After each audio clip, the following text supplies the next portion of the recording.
America అధ్యక్ష ఎన్నికలు జరిగేంత వరకు అభ్యర్థుల మీద ఫోకస్ ఉంటుంది. ఫలితం వచ్చాక కొత్త అధ్యక్షుడి గురించి ముచ్చటిస్తారు. తర్వాత కొన్ని రోజులు గడవగానే అధ్యక్షుడు సైడ్ అయిపోతాడు. అందరి ఫోకస్ అధ్యక్షుడి భార్య, అమెరికా ప్రధాన మహిళ మీదకు వెళ్తుంది. ఆమె నేపథ్యమేమిటి, ఏం చదివింది, ఏం చేసింది, అభిరుచులేంటి అంటూ పెద్ద చర్చే నడుస్తుంది.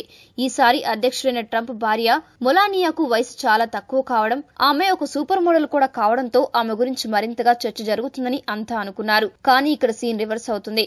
అమెరికన్ ఫస్ట్ లేడీ కంటే కూడా అధ్యక్షుడి కూతురు ఇవాంకా ట్రంప్ మీదే జనాల దృష్టి ఉంటుంది. ఆమె నా కూతురు కాకపోయి ఉంటే తనతో డేటింగ్ చేసేవాడిని అంటూ ట్రంప్ తన కూతురు విషయంలో వివాదాస్పద వ్యాఖ్యలు చేయగానే జనాల ఫోకస్ ఆమె మీదకు వెళ్లింది. తిరుగులేని అందం ఆమె సొంతం కావడంతో ఇక తన గుర్తింపు విస్తృత స్థాయిలో చర్చలు జరుగుతున్నాయి. ఆమె అందచందాలపై ప్రత్యేక కథనాలు వెలువడుతున్నాయి. సోషల్ మీడియాలో ఆమె ఫోటోలు హల్చల్ చేస్తున్నాయి. ఆమె అందచందాల గురించి ఏ స్థాయిలో చర్చ జరిగిందంటే చాలా మంది అమ్మాయిలు తనలా కావాలని ప్లాస్టిక్ సర్జరీలు కూడా చేసుకున్నారు. ఆమెను ఆదర్శంగా తీసుకుని మోడలింగ్ ఎంచుకున్నారు.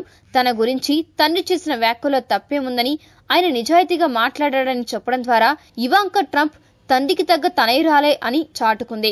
ఈ నేపథ్యంలోనే అధ్యక్ష ఎన్నికల ఫలితాలు వచ్చాక ఇవాంకా అమెరికాలో హాట్ టాపిక్ అవుతుంది.